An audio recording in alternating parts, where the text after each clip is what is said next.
अपने अंदर देख जरा,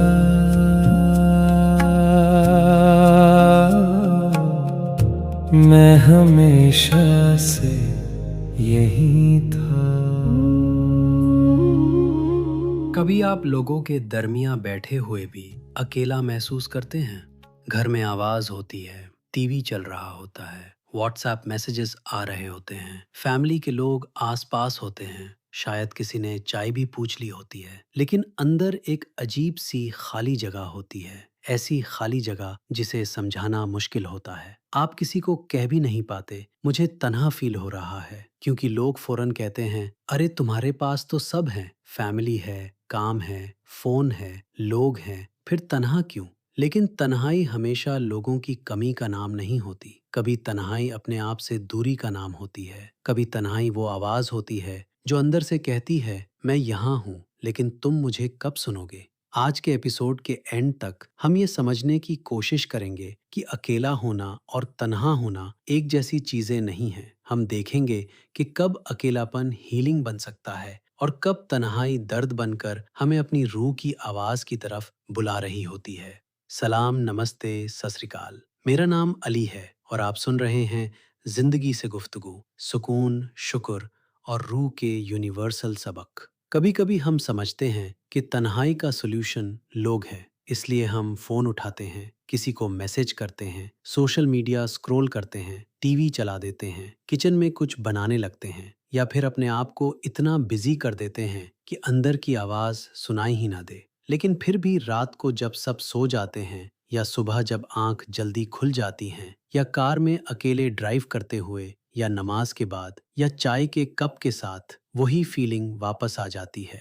एक खालीपन, एक हल्का सा बोझ, एक सवाल जिसका जवाब हम किसी और से चाहते हैं, लेकिन शायद वो सवाल असल में हमारे अंदर से आ रहा होता है। अकेला होना का मतलब है मेरे आसपास इस वक्त कोई नहीं। तन्हा होना का मतलब है मैं अपने अंदर किसी से जुदा हुआ महसूस नहीं हुआ। और ये दोनों बहुत अलग चीजें हैं। एक इंसान अकेला होकर भी सुकून में हो सकता है और एक इंसान महफिल में होकर भी तन्हा हो सकता है। कभी आप फैमिली गैदरिंग में बैठे होते हैं, सब हंस रहे होते हैं, कोई पुरानी बात कर रहा होता है, कोई खाना सर्व कर रहा होता है, कोई फोन पर वीडियो दिखा रहा होता है और आप भी मुस्कुरा रहे होते हैं। लेकिन अंदर से आपको लगता है, क्या कोई मुझे वाकई देख रहा है? क्या कोई समझता है कि मेरे अंदर क्या चल रहा है? या मैं बस अपना रोल निभा रहा हूँ? बेटा, बेटी, माँ, बाप, पार्टनर, दोस्त, provider, care taker, strong one, funny one,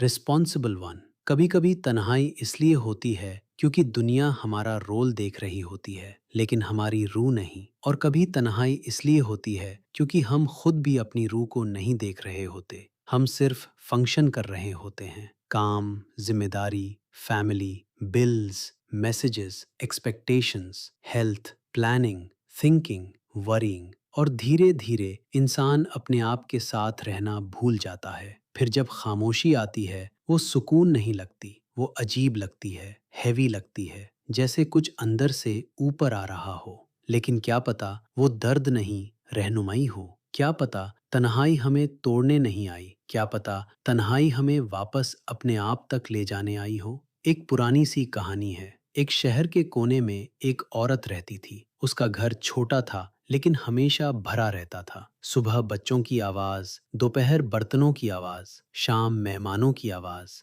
रात तक फोन की आवाज। जब भी कोई पूछता, आप कैसी हैं, वो मुस्कुरा कर कहती, बस अल्लाह का शुक्र है, बिजी रहते हैं। लेकिन हर रात जब घर सो जाता, वो किचन की लाइट बंद करने से पहले कुछ देर सिंक के पास खड़ी रहती। हाथ गीले होते, चाय का कप आधा भरा होता और उसकी आंखों में वो बात होती जो जुबान तक कभी नहीं आती थी। एक रात उसने जल्दी से टीवी ऑन करना चाहा, लेकिन बिजली चली गई। घर पहली बार सच में खामोश हो गया। पहले उसे घबराहट हुई, फिर उसने कुर्सी खींच कर बैठना चाहा, लेकिन दिल ने कहा, मत भागो। वो अंधेरे किचन में बैठ गई। कुछ देर बाद उसने महसूस किया कि तन्हाई उसके सामने दुश्मन बनकर नहीं बैठी थी। वो तो उसके पास एक पुरानी सहेली की तरह बैठी थी, जो बहुत देर से कह रही थी, तुम सबकी सुनती रही, अब अपनी भी सुन लो। सुबह जब बिजली वापस आई, घर फिर आवाजों से भर गया, लेकिन उस औरत ने उस दिन पहली बार चाय गरम करके खुद के लिए रखी और कप के पास सिर्फ एक लफ्ज लिखा था, मैं। तन्हाई का दर्द कभी कभी इसी बात का दर्द होता है कि हम अपने आप को कभी वक्त नहीं देते। हम लोगों के साथ होते हैं लेकिन अपने साथ नहीं होते। हम सबकी ज़रूरत समझते हैं लेकिन अपनी ज़रूरत को इग्नोर कर देते हैं। हम सबकी आवाज़ सुनते हैं लेकिन अपने दिल की आवाज़ को बाद में रख देते हैं। फिर अंदर का जो हिस्सा सुनना चाहता है वो तन्हाई के रूप में वापस आता है। इसलिए हर तन्हाई बुरी नहीं होती। कुछ तन्हाई ऐसी होती है जो इंसान को तोड़ती है, जब कोई अपना ना हो, जब दर्द शेयर करने वाला ना हो, जब सपोर्ट ना हो, जब दिल का बोझ बहुत ज्यादा हो। ऐसी तन्हाई को हल्का नहीं लेना चाहिए। इंसान को किसी ट्रस्टेड इंसान, फैमिली मेंबर, दोस्त, थेरेपिस्ट, डॉक्टर या सपोर्ट सिस्टम से बात करनी चाहिए। हम इंसान हैं, हमें कनेक्शन चाहिए। लेकिन कुछ तन्हाई ऐसी भी होती है जो हमें वापस अपने अंदर बुलाती है। वो कहती है, तुम इतने सालों से दुनिया को सुन रहे हो, अब अपनी रूह को भी सुनो। तुम हर रिश्ता संभलते रहे, अब अपने साथ रिश्ता भी संभालो। तुम हर आवाज को जवाब देते रहे, अब उस आवाज को सुनो जो तुम्हारे अंदर बहुत धीरे बोलती है। अकेला होना कभी कभी गिफ्ट होता है अगर हम उसे पनिशमेंट ना समझे। अकेलेपन में इंसान अपने थॉट्स देख सकता है, अपने पैटर्न्स देख सकता है, अपनी असली थकान महसूस कर सकता है, अपनी जरूरत समझ सकता है, अपने अंदर वो बात सुन सकता है जो दुनिया के शोर में दब गई थी। लेकिन तन्हाई तब दर्द बन जाती है जब हम खुद से ही दूर हो जाते हैं, जब हम अपने दिल की बात को जज करते हैं, जब हम कहते हैं मुझे ऐसा फील नहीं करना चाहिए, जब हम अपने इमोशन से भागते हैं, जब हम अपने अंदर के बच्चे को कहते हैं चुप हो जाओ, अभी टाइम नहीं है, और फिर वो बच्चा चुप तो हो जाता है लेकिन अंदर कहीं तन्हा रह जाता है। इसलिए कभी कभी हीलिंग का मतलब ये नहीं होता कि तन्हाई खत्म हो जाए। कभी हीलिंग का मतलब होता है तन्हाई में अपने साथ बैठना सीख लेना, बिना फोन के,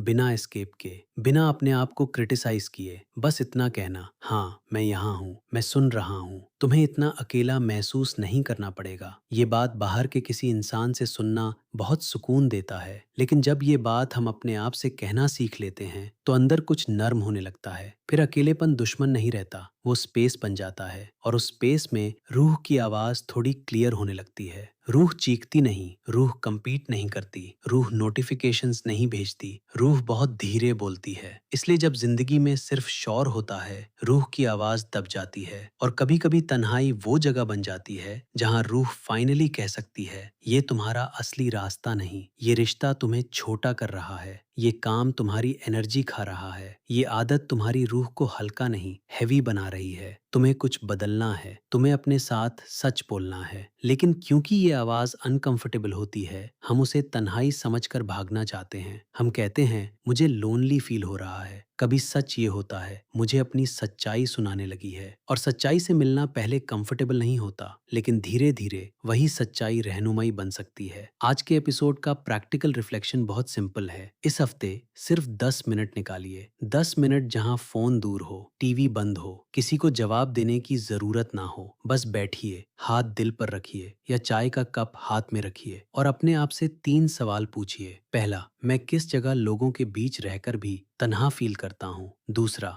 मैं अपने आप से किस बात पर दूर हो गया हूँ? तीसरा, अगर मेरी रूह इस वक्त एक लाइन बोल सकती तो वो क्या कहती? जल्दी जवाब मत ढूंढिए। कभी जवाब लफ्जों में नहीं आता, कभी जवाब सिर्फ आंसू बनकर आता है, कभी हल्की सांस बनकर, कभी सिर्फ इतना एहसास बनकर, मुझे अपने साथ थोड़ा नर्म होना है। और ये भी काफी है, क्योंकि तन्हाई का हर जवाब सोशल लाइफ नहीं होता। कभी तन्हाई का जवाब सेल्फ कनेक्शन होता है, कभी किसी और का हाथ चाहिए होता है, और कभी अपने दिल पर अपना हाथ रखना होता है। दोनों जरूरी हैं। इंसान कनेक्शन के बिना नहीं जी सकता, लेकिन इंसान अपने आप से कनेक्शन के बिना भी पूरा नहीं जी सकता। तो जब अगली बार आप अकेला महसूस करें, फौरन उस फीलिंग को दुश्मन मत बनाइए। पहले धीरे से पूछिए, क्या मुझे किसी अपने से बात करनी है, या क्या मेरी रूह मुझसे बात करवाना चाहती है? दोनों जवाब सेक्रेड हो सकते हैं, दोनों में रहनुमाई हो सकती है, दोनों में हीलिंग का पहला कदम हो सकता है। अकेला होना और तन्हा होना में फर्क है। अकेला होना कभी कभी बाहर की हालत है, तन्हा होना कभी कभी अंदर की पुकार है। और जब हम उस पुकार से भागना बंद कर देते हैं तो तन्हाई सिर्फ दर्द नहीं रहती, वो दरवाजा बन सकती है। एक ऐसा दरवाजा जो हमें वापस अपने दिल,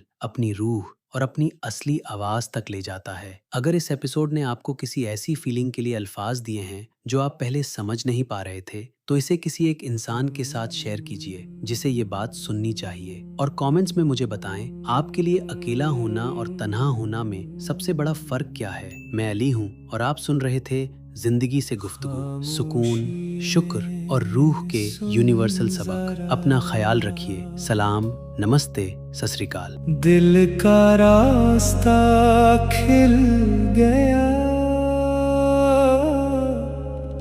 जो ढूंढा था दूर कहीं,